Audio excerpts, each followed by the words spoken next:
Hello, gang. It's another episode of Cocktail Hour. I'm Andy. And I'm Sherry. I'm Colette. And we are so excited. It's another Christmas show. Holidays. I love it. You guys? Yes, it is holidays. Are the houses decorated? Presents under the tree? What's going on over in your places? No tree yet. We have to put it up maybe today, but Wow. Well, the boy dog likes to pee on trees. So we just have to block everything off. And in this house, it's tougher to block the doorways because we have a huge entryway area. You could get a fake tree, and we do. We have one. A fake tree. You still have that problem? It must look a little too realistic. Get a white one. Well, he pees on anything that that resembles something that he could pee on. Anything with a leg or any sort of mass. It's his thing, and he's old. And he's neutered and still. Wow. Scary. Yeah. I mean, it's a lot easier now that we don't have any carpet anywhere. Everything is, You got rid of all your carpet? All of it. It's all gone. Bravo. Yeah. So we replaced it all with hardwood. Awesome. So, Colette, you have a dog peeing on your tree? You have a tree up? What's going on? I she has a good dog. Well, I have a fat dog who just lays around. So getting up to pee on something requires a certain level of initiative that I think is pretty much beyond his capabilities. Unless he hears a rapper. If he hears a rapper from 30 yards away, he's there. But like I have to make him go outside. He's just not interested in any of that. So he just wants to lay around and sleep and then insert himself into mealtime. Yeah, that sounds like me. I just want to lay around, sleep, and then, the food's ready, bring it. That's what I'm saying. But so the tree is up, and I have a little LED tree on my porch that's lit. Nice. And that's about the extent that I'm really just looking forward to New Year's. I'm ready for this year to be over. Right? I'm so sick of this year. A bucket of hot garbage. Yep. On fire. Yep. Yeah. Mm-hmm. That my dog has pissed on. And it didn't put it out. That's how almost fire is. Yeah, that almost sounds helpful, though. So. He's definitely not that. Oh my God, that's hilarious. So I have my little tree up. Look. Oh, adorable! And you've got a little bit of booze, so you're ready for at least a few days. I got enough the last couple of days. I think I'd be concerned that you would get a fire in that corner from that tree because everything is so flammable. Only if it's over 100 proof. Come on now. Yeah, I mean, I guess if you put like the Baileys and stuff next to it, I don't think that kind of stuff probably burns, right? I turn the tree off. I don't let the tree stay on when I'm not here. Or when I'm in, like if I go upstairs, I turn the tree off. I want to make sure everything's safe, Especially since there's no insurance going on. Just saying. You don't have insurance? Nope. What? I don't know. Don't you have to? No. No. Well, plus, even if you did, she lives in Florida. Oh. Like, it's, the way that New Mexico is the land of enchantment. Florida is like the land of crazy people. There's something about, is it the tax rate that just attracts all the sort of lunatic fringe people down there? Yep. The land of sunshine and water sports and fairly decent weather. Yeah. Speaking of water sports, not much longer of this administration left. Thank goodness.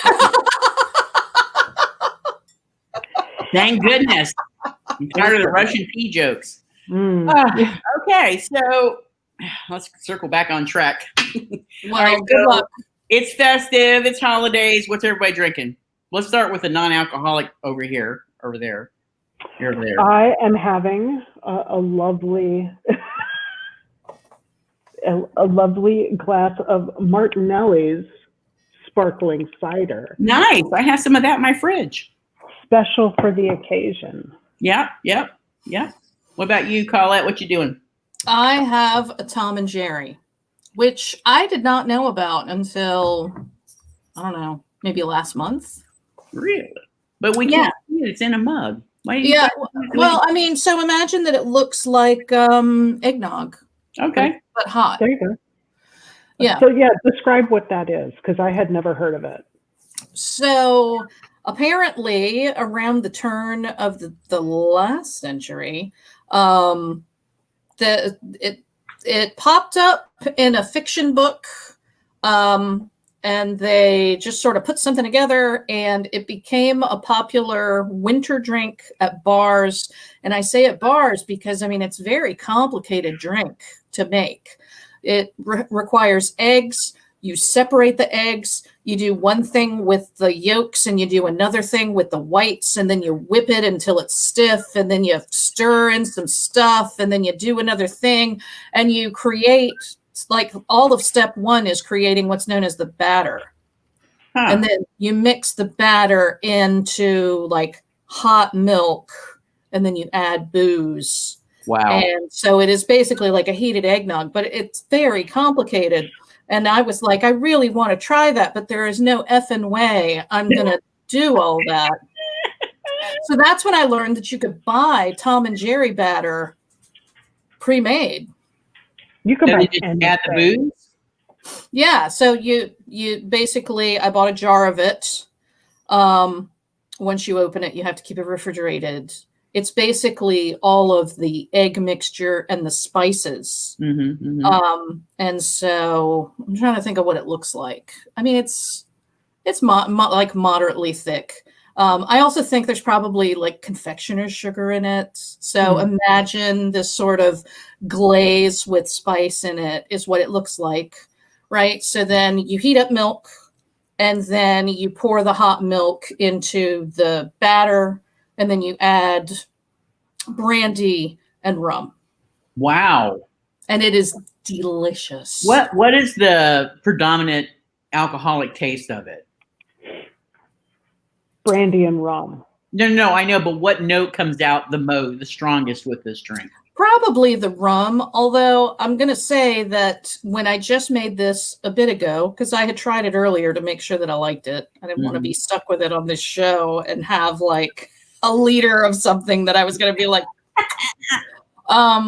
So for this one, I used an agave rum that has chocolate in it. Ooh, yum. And it's so good. Like, it's perfect in this drink. Right? So the thing that I thought was cool about it is just the general retroness of the drink. You can go on eBay, and apparently in the 20s and 30s and 40s, and maybe well into the mid-century, they sold Tom and Jerry sets. So there's like a punch bowl that says Tom and Jerry on the side. And then all of these little cups, right? These little like coffee cup things that hang on the side. They all say Tom and Jerry on them. And this is what people did. Interesting. I wonder, is there some tie-in to the cartoon? No, apparently the here, I guess I can look it up. Right, because I mean, it's one of those drinks where, because it is so old, it has a very muddled origin story, right? There's a whole bunch of different bartenders who claim to have invented it, as they are wont to do. The drink name is a reference to a book, Life in London, or The Day and Night Scenes of Jerry Hawthorne Esquire and his elegant friend, Corinthian Tom. Corinthian Tom. Right. And that book was written in 1821. Oh, wow. It was adapted for the stage as Tom and Jerry or Life in London. And there is a scene in that book where they throw together a drink and they call it a Tom and Jerry. That's not a throw together drink from what you said earlier, though. Holy cow. Well, I mean, who knows what was thrown together back then? Yeah, true. Wow. That's interesting. I'll have to try it. I did go on and do a search, I think when you first mentioned it a couple of days ago. Mm-hmm. And you can actually, you can buy that batter online. And I was half tempted to get it. And I thought, you're never going to get it. It wouldn't get here soon enough, actually. No, because my God, I still have Christmas presents that are just missing. I have something that was last scanned on the 8th in Richmond. And it's not moved? It's just there? It sure ain't here. Oh, wow. Damn. Yep. Yeah, so there's no way you're going to order something in the last few days that's going to get here. Oh, shit. But, I mean, you should still try it because it's very tasty. And I would say make sure that you use the right rum and the right brandy, right? Don't use the bottom shelf stuff. I try not to. Every once in a while, though, I do, but try not to. Yeah. Wow. I love that we, especially you, Colette, you come up with the drinks more than anybody else. But I love that they're so diverse and so interesting. Well, I like to try new things. Me too. That's why my bar looks like I'm an alcoholic. Right. You're not.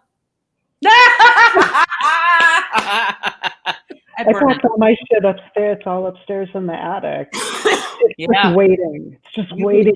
Yeah, it's just waiting for you to get that taste again.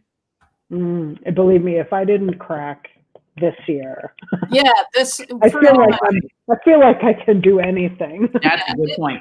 Really was the test. Yeah, right. So I wasn't going to drink because I think I'm getting a sinus infection, and then we were talking offline, and one of our people in the background apparently thinks that alcohol is the way to burn out early colds and flus and that kind of thing. So I'm willing to try that. So I decided to grab anything for medicine, science. I don't think that any of us think that is remotely correct. So I decided to just quickly grab a bottle of some Canadian whiskey and, shot glass. And right. I'm feeling better already. Notice I'm not coughing all that much. That's true. So you've had how many shots? I know you had at least one. 1.5. Okay, so that's number 2. I posted a link in chat that is like a link to sort of the standard Tom and Jerry bowl set. Oh, cool. And I mean, it kind of makes me chuckle because this is the kind of shit that like my parents would have had, even though there's no way in hell they would ever have made this. Yeah, my grandparents would have had this. Because this is just something people were expected to have. Yep. I'm with you. That's cute. So as usual, we're not doing anything warm and fuzzy for Christmas, although we did was it last year or the year before we did a Christmas story, I think, was it? Normally we do the murder and mayhem. So well, I think we did Dickens, right? Didn't we do a Christmas Carol? Christmas Carol. Yeah, still a ghost story. So I mean, I feel like it's still qualified as being sort of, quasi fucked up. Yeah, true. Very true. Even though it's a classic, it is a classic. It's a classically fucked up. Yeah, ghost story. Yeah, it's definitely a classic. So today, do a shot. I gotta do a shot. Hold on, David. Every time you cough, an angel gets its wings. Oh God! A burn of bacteria out. Okay, and a couple of brain cells with it. Yeah, wow. I got much of that left. Okay, so today we're going to be talking about Dread Nation, which was written. It's the first book, apparently, in a series by Justina Ireland. And I had no idea how this author wrote anything about this book. Sherry suggested it, if I recall correctly. And in fact, she was itching for us to read it. Yes, Itchy. She was Itchy and Scratchy show all in one. Practically bouncing up and down, practically. He was. So I remember I opened it up, I think on Amazon. I started reading the first few lines of the story and I went, oh, sold. Because, anytime you can rope me into a zombie story, I'm all about that shit. So trust me when I tell you, I was like, and that later that night, because this was like what, 2 weeks ago? Later after it was longer than that. Hung up, I popped on Minecraft on Xbox One, and I did my little Bluetooth. I set it up, and I started listening to the book while I was Minecraft. I'm like, what? Before I knew it, I was like halfway done with it. It was amazing. We'll have to talk about it. But wow, I'm so glad that you insisted on this. So how did you find out about this book, Sherry? I was just going to say, I have to give credit to Carol, because Carol is the one who she thought it looked interesting like a year ago. She's like, oh, I want to try this book. It's on sale at Amazon. I think I'm going to get it. And it's like, oh, that sounds really good. And then I promptly forgot all about it. Mm-hmm. So, and it's just been kind of sitting, and I keep looking at it now, and I'm like, oh, I think the cover of the book is just what kept bringing me back. Yep. It's just such an interesting cover. Yep. But I really didn't remember about what it was about at all. So, yeah. So thanks, Carol.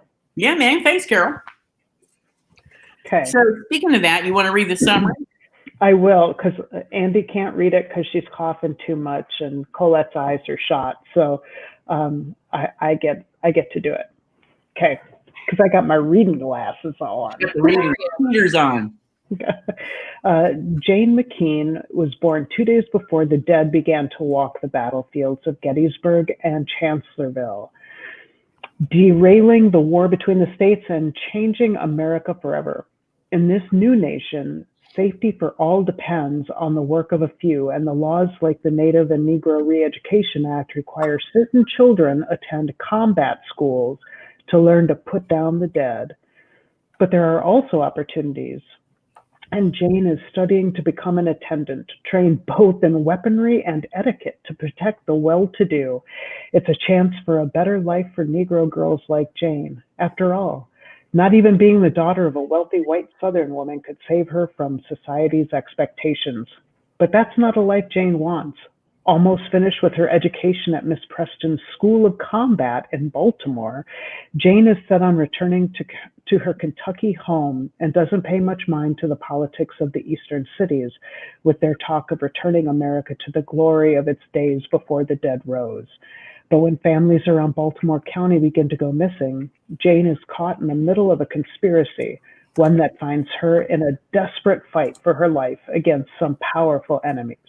And the restless dead, it would seem, are the least of her problems. Dun, dun, dun. Dun, dun, dun. I do want to point out that I think that this is the first YA book we've ever done. Actually, no, because remember we did the one about Jekyll's daughter and right. And like midway through, I feel like we learned that was young adults. Yeah, yeah, that's the one I couldn't. My brain cells couldn't process and retain. I haven't gone back to listen to it yet. Mm-hmm. It's on my list. I started the second one, but I was going to say that's part of a series as well. Yeah, I couldn't take the style anymore. I don't recall exactly what it was. Oh, it was the breaking in the narration to give commentary between the women. I couldn't do it anymore. I just put it all away. Yeah, put it away. So it was a good story, though. Yes, it was. It was just the telling, the way that it was told was a bit odd and difficult to really immerse yourself in when you're in the middle of the tale and all of a sudden the characters stop and start arguing about semantics. Yeah, agreed. Yes. This was nothing like that.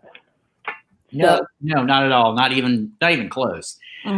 I love this author's way of expressing herself. And I love how the pacing is fairly quick. You don't get a whole lot of time to be bored. There's a few places where, but it doesn't cross over into the slog. It's. I really enjoyed the way she kept you going, kept you interested in following the story. Yeah. When I first read, because I didn't reread the blurb before we started. So in the very beginning, when they're talking, when Jane is, so this is told from Jane's point of view. And I like that it doesn't ever deviate from that. It's all Jane's point of view all the way through. When she first says something about being at Miss Preston's school for combat, I was like, oh, hell yeah. Just the name. Yeah. These nice, it's almost like a charm school. Right. You have to have this, all the etiquette and all of that. But then you also have to be able to murder things. Right, to kick ass. Yeah, totally kick ass. Did you guys either watch the movie or see the movie trailer for Pride, Prejudice, and Zombies? No, but I do want to watch it just because yeah, I mean, if you like Jane Austen and you like Pride and Prejudice, I mean, it does vary a little bit. There's a little bit of variation on that Jane Austen because story. The zombies, right. But the sisters kick ass. I mean, it's great. Even that's what made me watch the movie was not necessarily there was a Jane Austen type thing, but because the trailer did a really good job of selling that this was okay. Yeah, it's an old romance and it's it's one we know. But look at these chicks kicking ass, right? They're empowered by their father. They need to make sure they can kick ass. And it was awesome. So when I first started getting into the rhythm of the story, I kept seeing like trailer shots of Pride, Prejudice, and Zombies. Well, that's funny because the thing that I kept seeing was a game that I had on my Steam wish list, which is Walking Dead. No, it's about Civil War eras fighting zombies.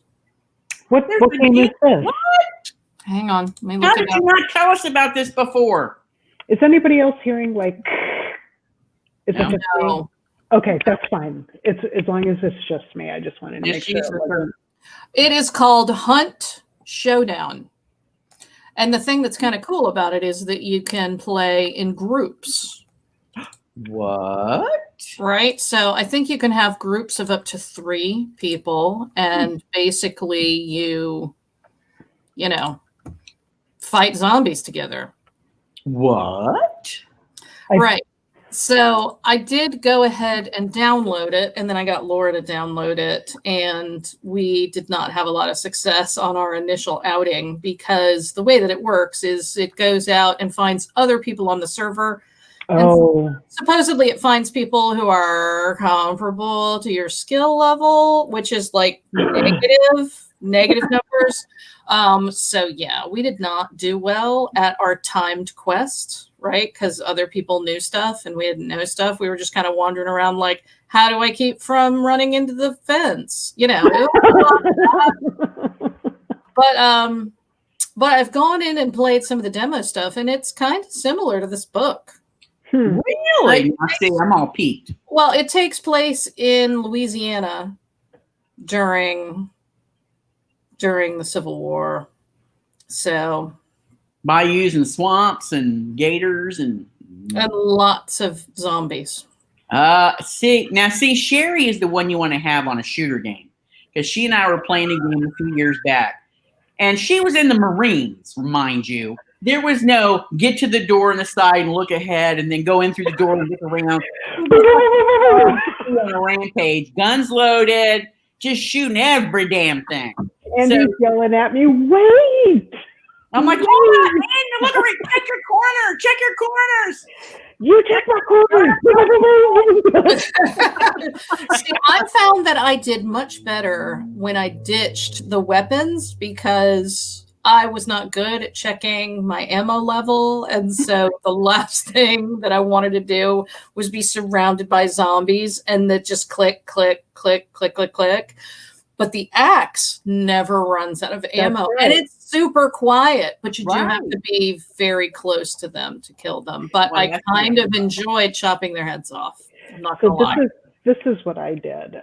So Megan, our favorite Canadian, Okay. has been she's been exceedingly lucky on slots recently and decided to treat herself to a new Xbox X and and a PS5. So so that kind of got me thinking about my Xbox again. So I've been playing on the Xbox again. So I picked up Diablo 3, which I had started 6 years ago and never got back to. So I finished the campaign mode of Diablo 3, and I kept thinking, Andy, you and I should play together because, Oh Lord. like, it's seriously, there's no strategy. You just run in and start killing everything.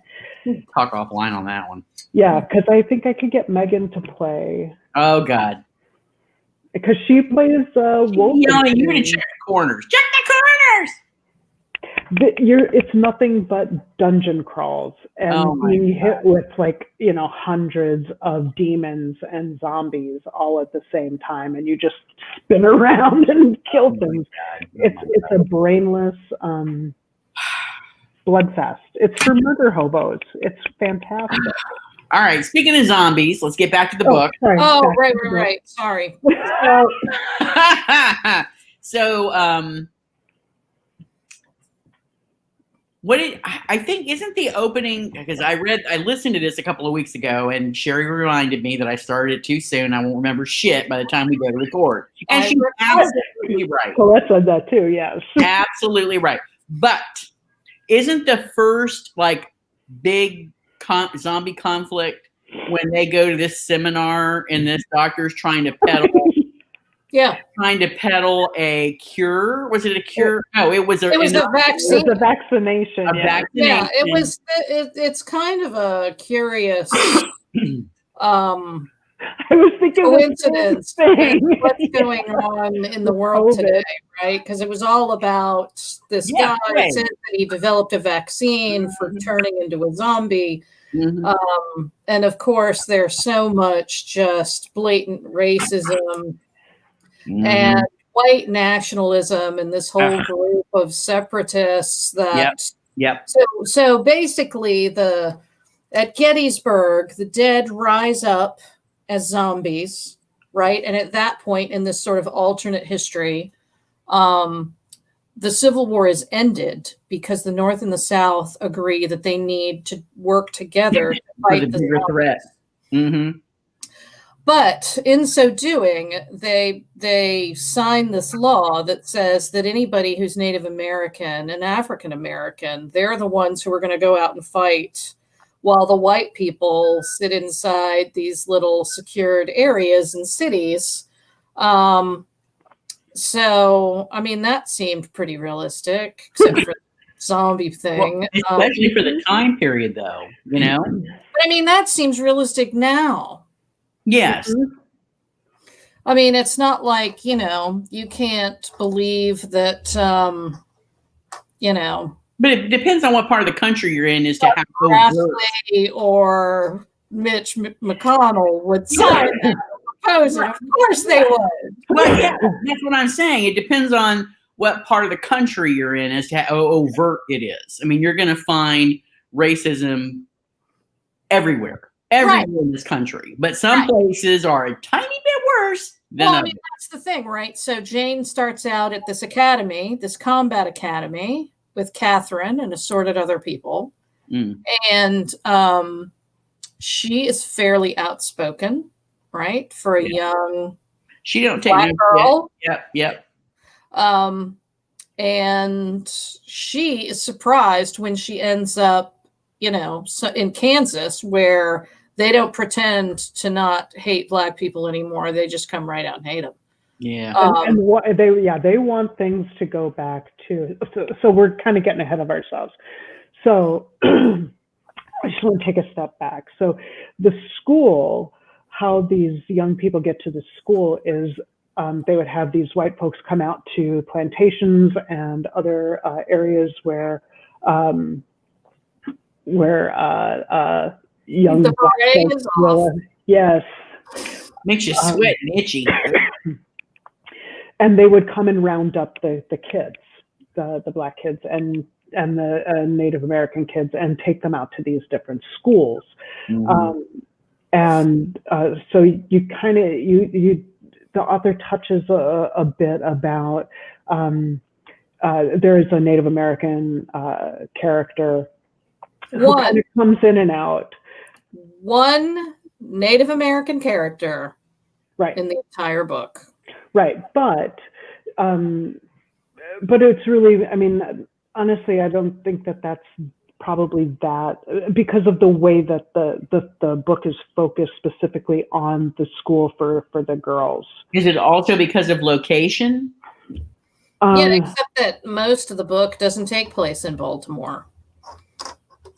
Oh, that's true. And if you're trying to say that there aren't Native Right. Americans in Kansas, Yeah, right. they went from Baltimore to But also, it's only we only are talking about one small settlement in Kansas, and most of those things have kind of been wiped clean because of the zombie plague. But in the afterword of the book, I don't know if you guys saw that, the author goes into talking about the Native American re-education schools. Well, my hope is that, I mean, Andy, you started the second book in the series, right? I started listening to the second book. I'm about a third of the way through. Do Native Americans play a larger role in that book? Not so far. Okay. I wouldn't really expect them to be honest, since the book is focused almost solidly on slavery and white supremacy. Written by a Black woman who wants to focus on that. Okay. So I mean, white supremacy is white supremacy. Right, but we're talking about the Civil War, talking about slavery and the white supremacists in this particular book wanting to reestablish that institution, and feeling that the zombie plague was brought to bear because of the brother against brother fighting of the Civil War, and how Black people, the egalitarians in the story, primarily being, the cause, Yes. But keep in mind too, this story is mostly centered on two women. Right. You have a bunch of ancillary characters, but it's the story of two particular friends out of this academy. I don't even know if you call them friends. They started as frenemies, right? Yeah, kind of, yes. It's a focus on these two. Now, who knows? I don't know how far the author thinks they want to go in producing other books. I know there's the second one out, but I don't know, because so far in reading the second book, and I haven't got that far in it, it's still focused on both of the two characters, but in the part that I'm in, it's mostly on, oh shit, what the hell's her name? Jane or Catherine? Jane. Okay. So it's mostly focused on Jane and how she's picked up her life after the end of book one. Okay. So when they're going to bring, I'm sure she's going to bring in other ancillary characters. I just haven't seen any that are Native American yet. Right. So there are some real particular issues that the author is dealing with both of these young women. Catherine is very light-skinned, and I don't want to go into too many spoiler type things, because I felt it was cool for me when some of those things were revealed. I was like, oh, and I don't want to ruin that for somebody else. So, so Catherine is very light-skinned, has like golden hair and all of that. I think both of the main characters are biracial. They are, but in different ways. Right. So, which is interesting, right? Because then it brings up the whole issue of color. right, exactly. So you've got Jane, who's a darker skinned Black woman, who we know is biracial.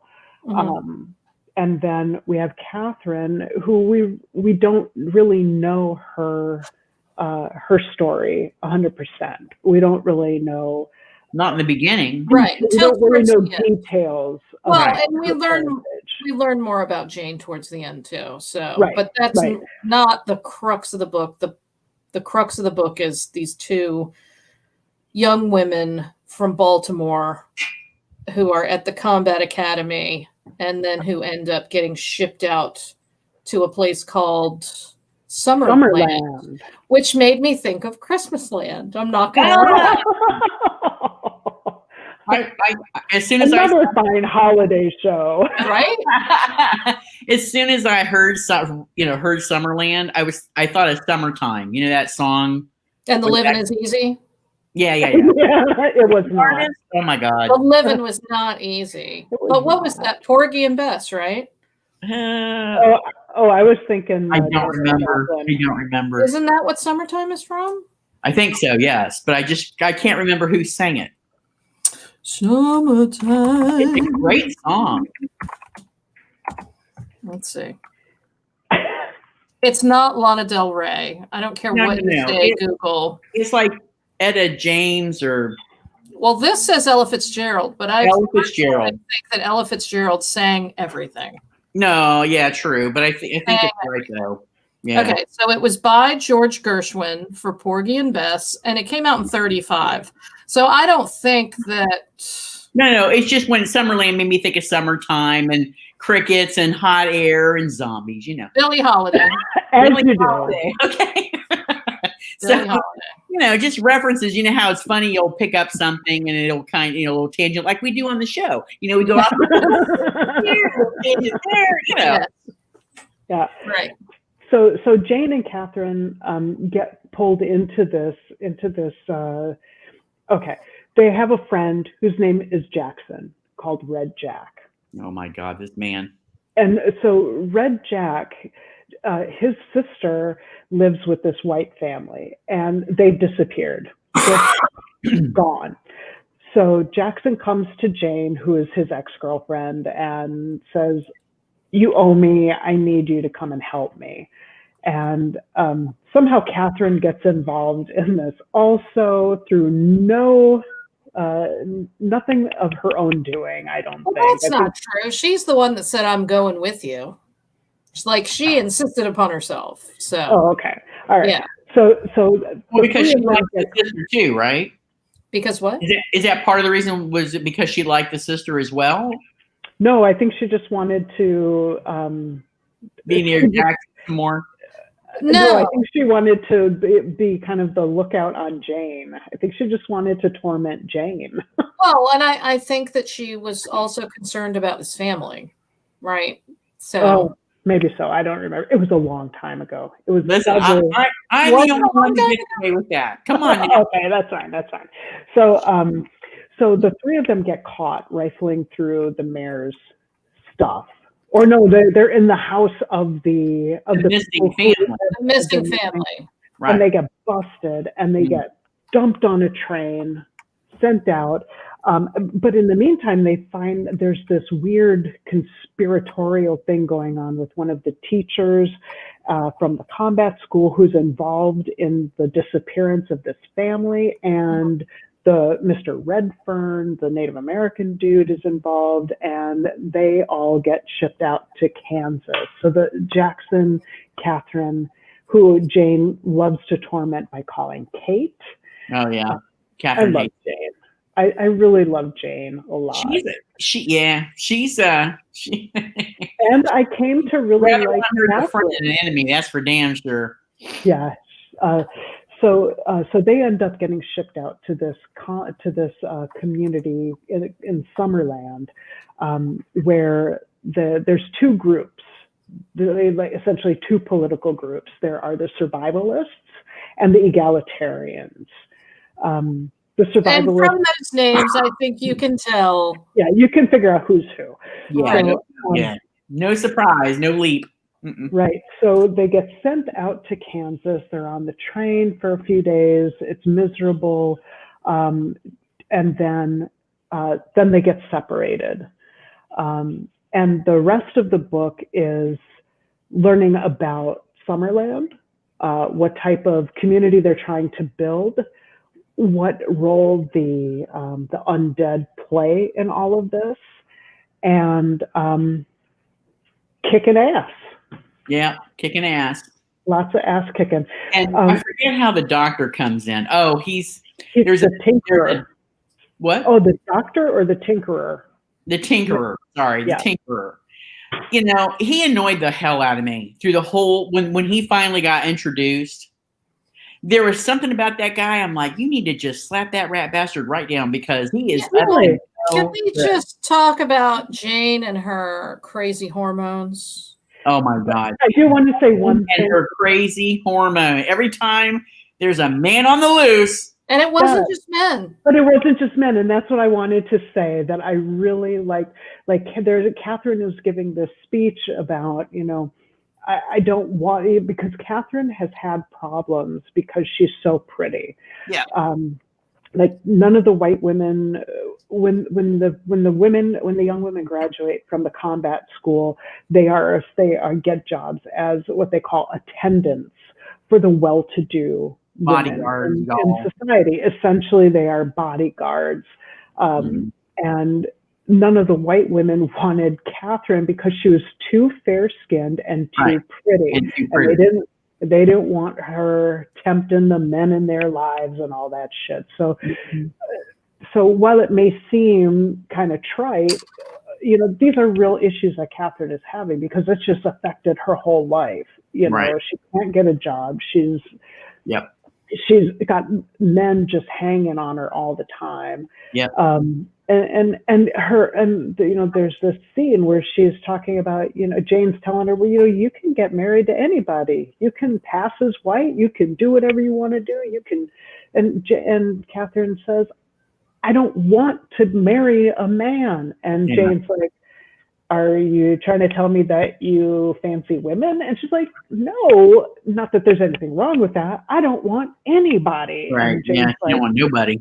Yeah. Right. And Jane's like, well, you know, I've been known to, and she starts talking to Jane about how I've seen you look at this guy and that married lady from whatever. And Jane's thinking, yeah, but she taught me how to kiss and she was a good kisser and all.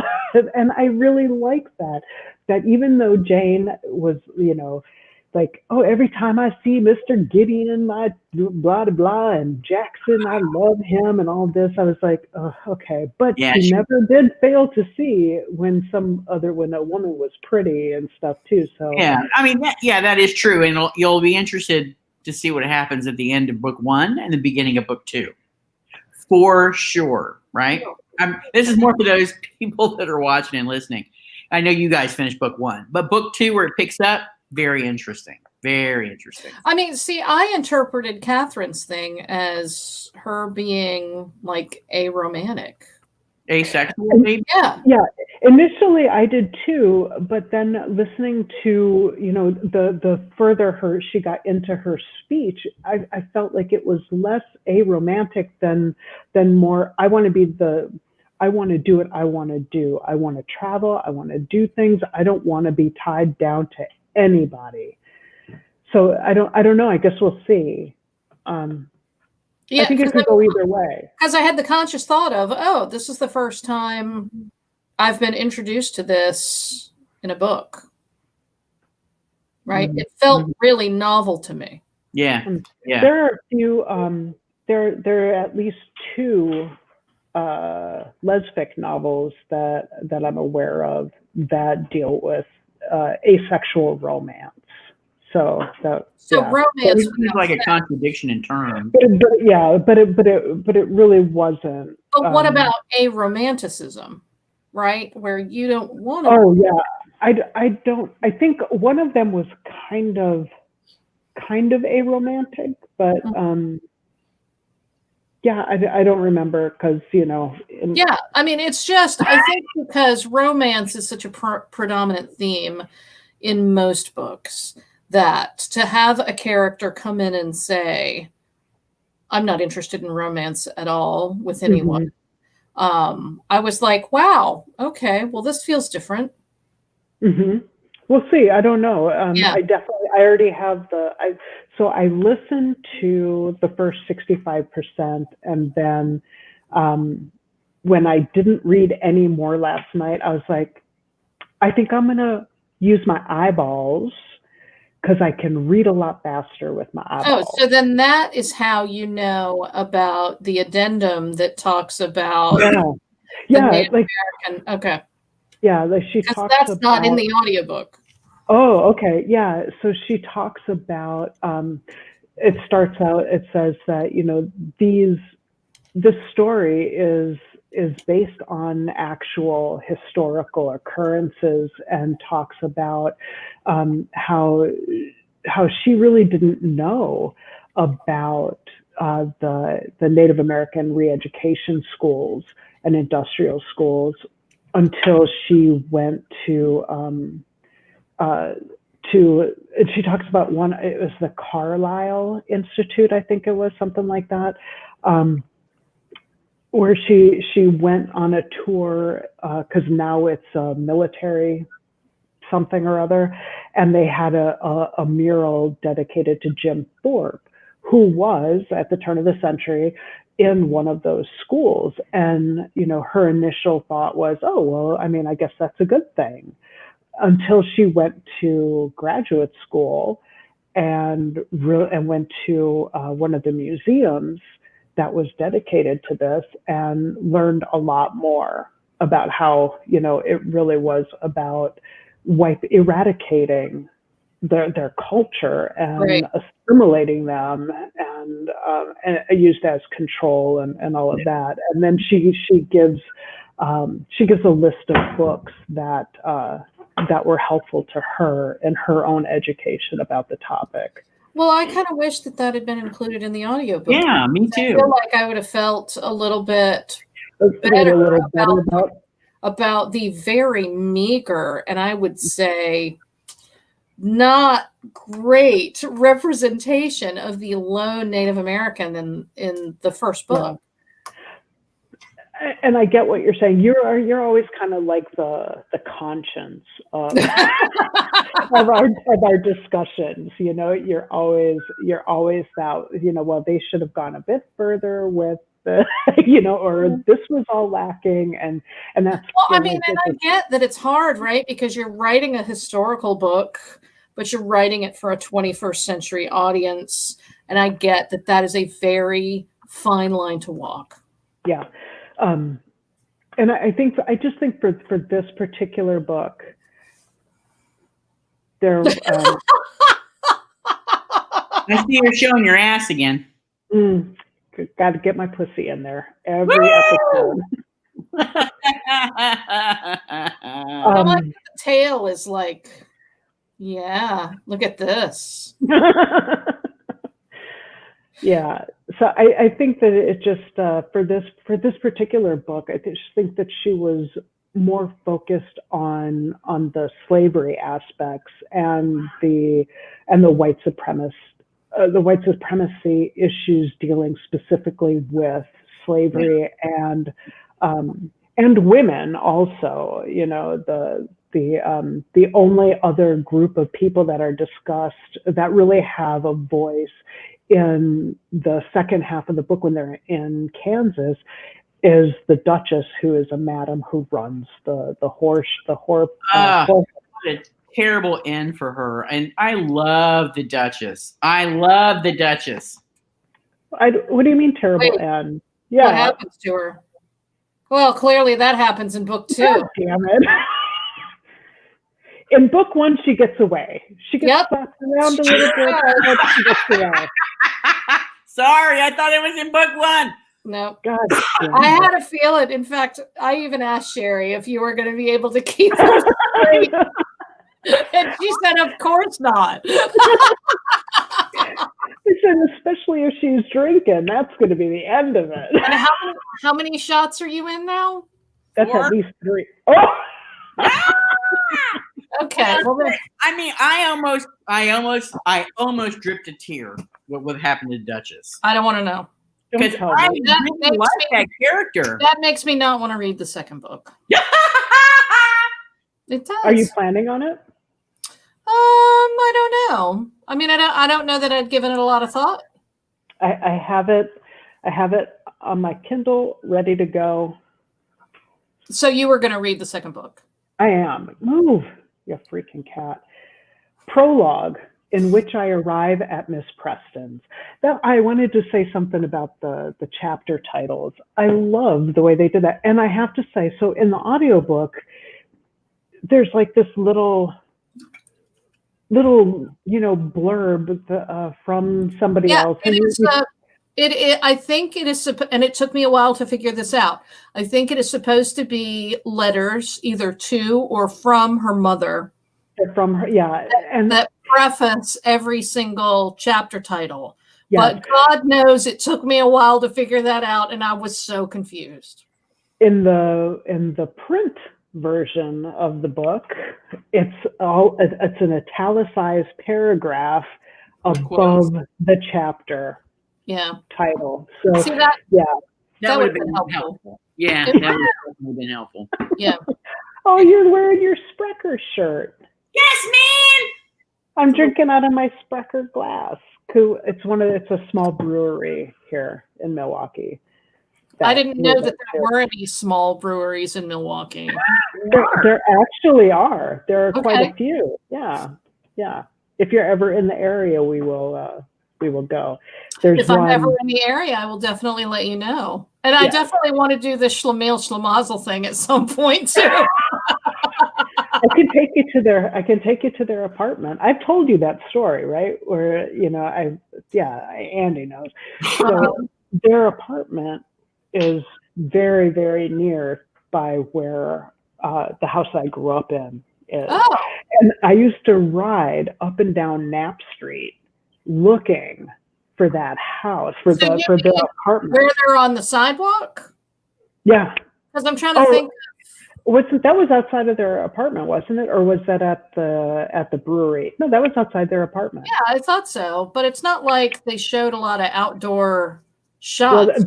No, but they had you could always see they had the basement apartment. So you could always see that little window on the side of it where it connects to the sidewalk. So I would always look for that. I could never find it because it's not really there, but I did look. I tried. Yeah, I would have assumed that it wasn't really there. It wasn't really there. The way that it was a lie. Houses and apartments from the 70s were not really there. Yeah, but when you're a kid watching this show, you're looking for that connection, I mean, I just went by there a couple weeks ago. I still couldn't find. That is funny. Well, and you figure, looking back, any theme song that starts with two ladies singing, "We're gonna do it." I mean, never thought about it like that. You've just ruined my childhood. I think I've made it better. See, I've enhanced it for you. You are welcome. I'm with Ed on this one. It's funny is how life is such a journey, and it goes like this. People come in and out of your lives, and thinking back on when I used to watch Laverne and Shirley like a fucking religious thing, right? Mm-hmm. Whoever would have thought at one point I would ever go to Milwaukee? Now I'm in South Florida, right? That I would ever go to Milwaukee and then ever go to a brewery in Milwaukee. It's just crazy how sometimes life just. That's right. We got to see the bottling and all of that. I did. I was waiting for glove on one of them. I was waiting for the glove. There was no glove. I was so. There's no glove. Oh, that feels like a cheat. I know. We'll have to go prepared next time. Bring your own glove and take a picture. Yeah, we're gonna have to. I've been there. Literally, like it's right down the road. You're gonna do it. Yeah.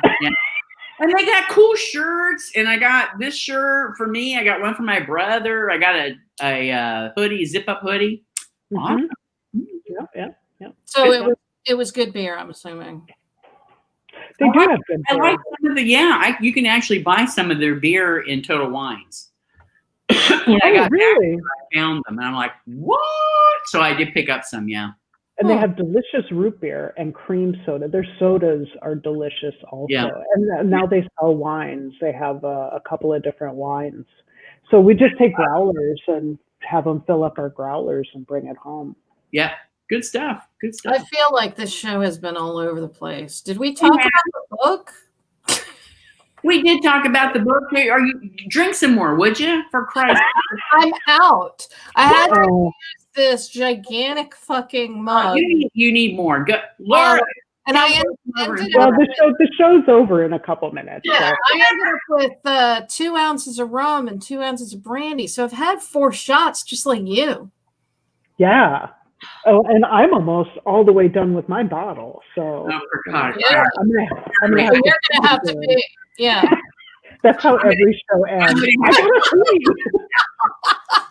I gotta tell you guys, and tell Laura thank you for the idea about drinking, because I have not been coughing my full head off since I've been drinking. Have you noticed? That's true. I mean, she coughed a couple of times, and then that was basically it. Yeah. I was coughing my lungs out before we started recording the show, and now very little. Two more shots, she'll be passed out. And Yeah. It ain't gonna matter. Yeah, But you're in your chair, so it's fine. it's a fine line between not coughing and then shitting your pants. So make sure that you find that happy medium. Oh my God! Like, and then I woke up. There's a bathroom right over there. She'll be fine. Can I just say, I was gonna, after this show, I was gonna turn on the work computer and do work on one of my projects. That's not happening now. No, I would not recommend it. So is that 5 or is that 6? That's 5. I lost it. Is that 6? No, well, you were at 4 just a minute ago. Well, that wasn't a minute ago. That was a while ago. It's 5. Okay, I believe you. Anybody who's watching, let us know, how many shots did Andy actually do? Maybe you guys could do a giveaway based on who Who gets the goes, closest? yeah, closest in the showcase showdown without going over. All right, let's get back to the book. All right.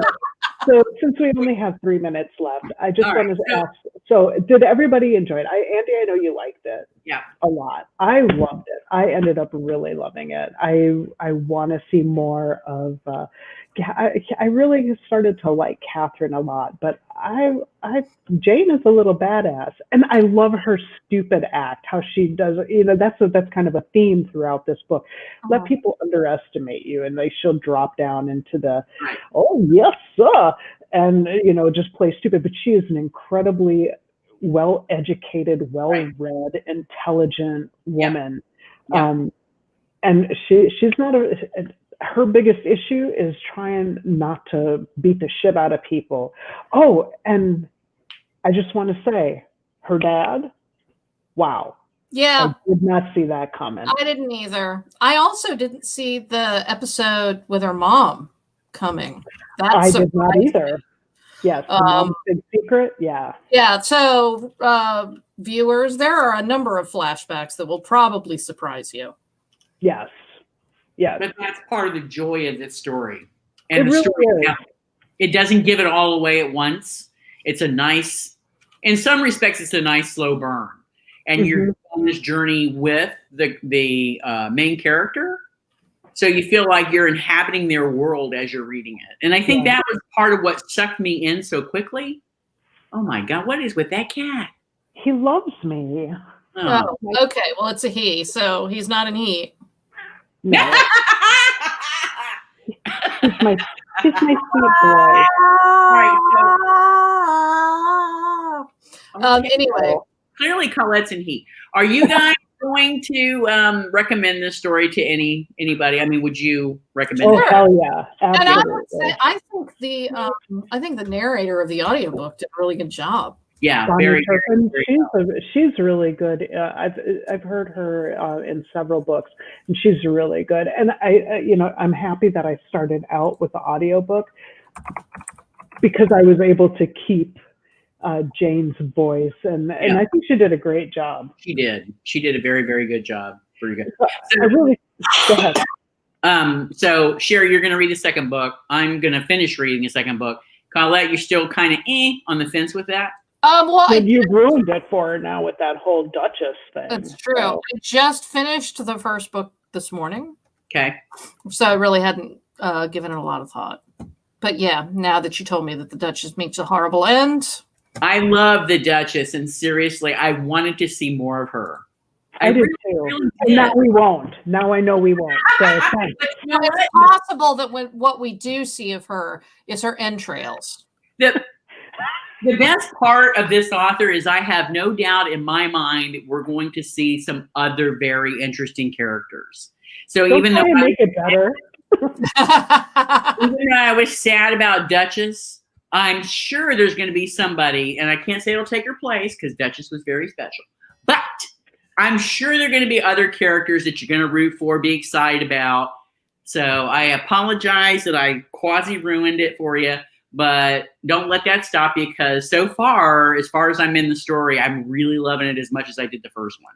That's great. The writing style of this author, I enjoyed it so much. Very much. Very, very much.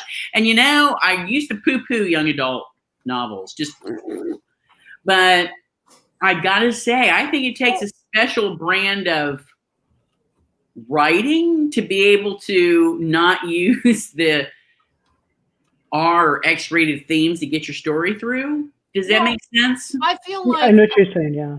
Young adult books, when I was a young adult, are completely different than this kind of book and the young adult books that are happening now. Which is a good thing. But I think that the young adults now... Judy Blume. Yeah. There was a lot of "Are you there, God? It's me, Margaret." Oh my God, I got my period. Right? That was pretty much what young adult books were.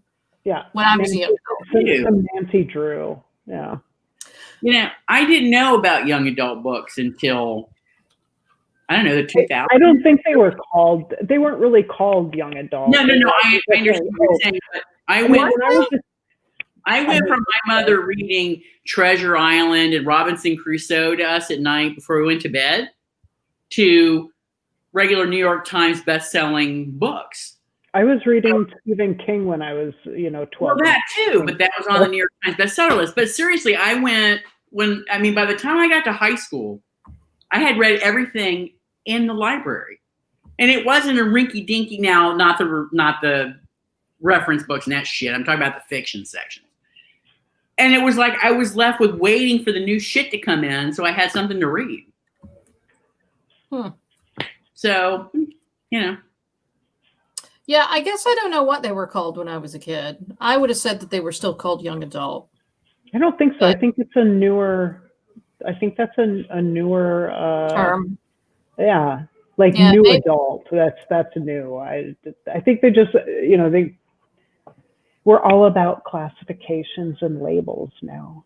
We just fit in, damn it. Let's just be. But right, I mean, I don't. Yeah, of course you do. I don't remember any authors writing about asexual zombie killers. When I was a kid, I don't think that was happening. I never read Judy Blume. There was nothing else to read. Yeah, what do you mean? There was shit tons to read. No, I mean, as far as so basically, you graduated from Beverly Cleary to Judy Blume. Yeah, there's a progression. Yeah, she was. I mean, and she was super duper popular. So I mean, I was forever. Wait! Who is Beverly Cleary? Didn't she? She did the Nancy Drew books, didn't she? No. Oh. No, I think you're thinking of somebody else. No, Beverly Cleary. Come on, hang on. Don't pee yet.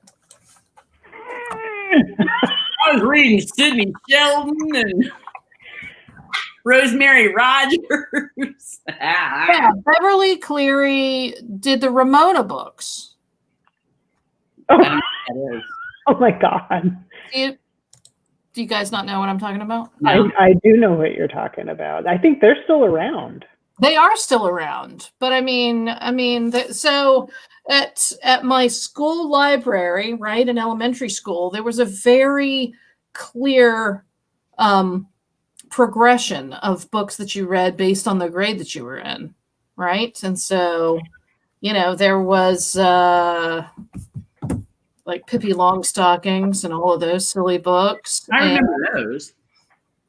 And Beverly Cleary wrote the Ramona books. And yeah, I could never get into Nancy Drew just because I like Nancy Drew.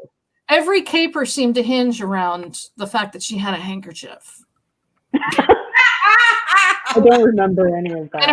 In her handbag. Oh, well, here, use my handkerchief. I'm like, who the fuck carries a handkerchief? Like, dude, I carry a handkerchief.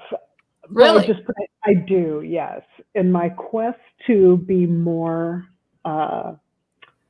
to leave a smaller footprint. And TJ, my wife, says it is the grossest, most disgusting thing that I could possibly do. So I do my best to offer it to her on a constant basis. Oh, you got a sniffle? Would you like my hanky?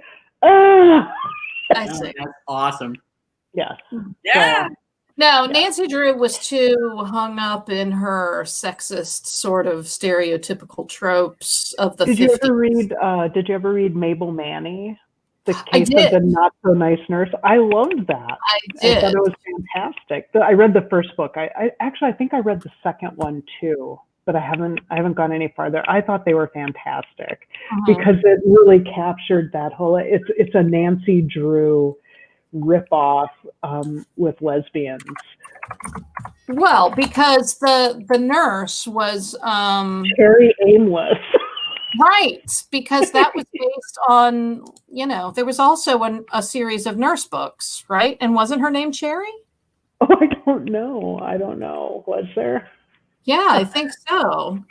I think I tried to get Andy to read this before, and I think the answer has always been, I'm not reading that shit.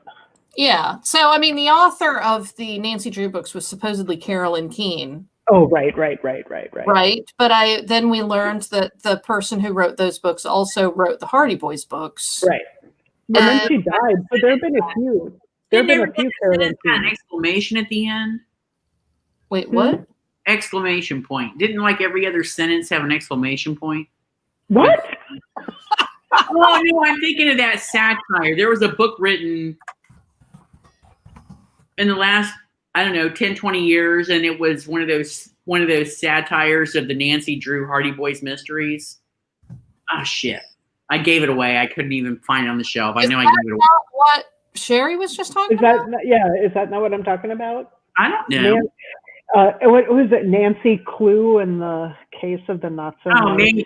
Maybe. Yeah, that sounds right. I started to fucking zone out. You're talking about Nancy Drew. I never read Nancy Drew. I could tell. You can see it on your face. How many shots are you up to? You're done. For fuck's sake. Is that 6? No, that was the end of 5. That was the end of 5. I'm not having more. That's it. I think that's probably best. Or are you saying that because the bottle's empty? What? No, there's still more in that bottle. All right, I was not sure. No, it's about a quarter of the way. It's got a completely opaque bottle. Okay. I'll trust you. It's full. All right, I gotta go to the bathroom and I show it over. But I am never an intentional liar. Okay. It's about a quarter of the way. It's about a quarter left. Okay. You can't see shit. I believe you. Mm-hmm. All right. Well, that was a lot of fun. I know we went all over the place, but Speaking of going to the bathroom. You got to go. No, I was just going to say we went all over the place. Oh, God. Like the dog in the tree. All right. So, folks. This comes all the way back. Full circle. So we would definitely recommend you read this, and we would like to hear your thoughts. Make some comments. Let us know if you have any book suggestions. Yeah, book suggestions. We may say, fuck that, I'm not reading that, but we will look at it. Not Nancy Drew or the Hardy Boys. Yeah, please, no, please. It's Nancy Clue and the Hardly Boys. But I must tell you, I know this is another tangent, but speaking of Nancy Drew, the actress that played in the new first part of It. She played the only girl in the group of seven. I can't think of her name. She did a Nancy Drew movie. Was it last year? I think it was last year. And it's cutesy. So if you're looking for something that's cutesy, that, doesn't have anything real offensive in it, that, kind of like a Hallmark thing, check it out. I can't think of that girl's name. Damn it. But it's a Nancy Drew story. So it's kind of cute. She plays the title character. Oh, there you go. I don't even know what to say to that. Here we go. Sherry Ames is the central character in a series of 27 mystery novels with hospital settings, published between 43 and 68. Holy shit. By the same creator of Trixie Belden. Who? Trixie Belden? Trixie Belden. That sounds like a porn star name. So does Cherry Ames. You're not wrong. Yeah. All right, so you got another one? No, I was going to share the cover, but it is what it is. Everybody go Google it. No. She can do the share screen and show it real quick, right? I don't know. Do you want to try that? There's a share screen button. Can you see it? Hang on, I gotta get. Oh, yeah. Well, while she's looking for that, I want to wish everybody a happy and safe holiday and a very happy New Year, because anything's got to be better than this fucking dumpster fire year. Seriously, this has been the worst year ever. Ugh. It has. It's been pretty bad. Yeah. So if I click share screen, See what we see. Do the screen without the porn on it. Yeah, no porn. Don't show us porn now. Did it share? No. No. Okay, hang on. No. God damn it. Uh-oh. Chrome tab here, share. Yeah. Nothing. Wait. Yep. Oh, Is it wait, hold on. Oh, wait. Something's coming. Ah, there it is. That's awesome. Mm-hmm. Oh my God, it's so awesome. Well, that was worth waiting for. I'm so glad. I like that. So also, I don't know if you guys make New Year's resolutions. Personally, I think they're caca. Right. But a lot of people do. So if you have a New Year's resolution, share it. We'd like to make fun of you. Wow. That is 5-shot Andy. Well, I'm kidding. Once she tomorrow, she won't make fun of you. No, that's not. Just today. You posted today. Right. The offer expires at midnight. I will fucking trash you. But tomorrow with love. With love. Oh my God. All right, so I clearly need to go drinking and get some coffee. So thank you all for joining us. We really do appreciate it. Please hit subscribe, hit a like button, tell your friends, so we can make fun of them too. Yay! Or you can make fun of us, but only make fun of Andy. Not me and Colette. We've been nice. We're nice. So long, y'all. All right. Bye, everybody.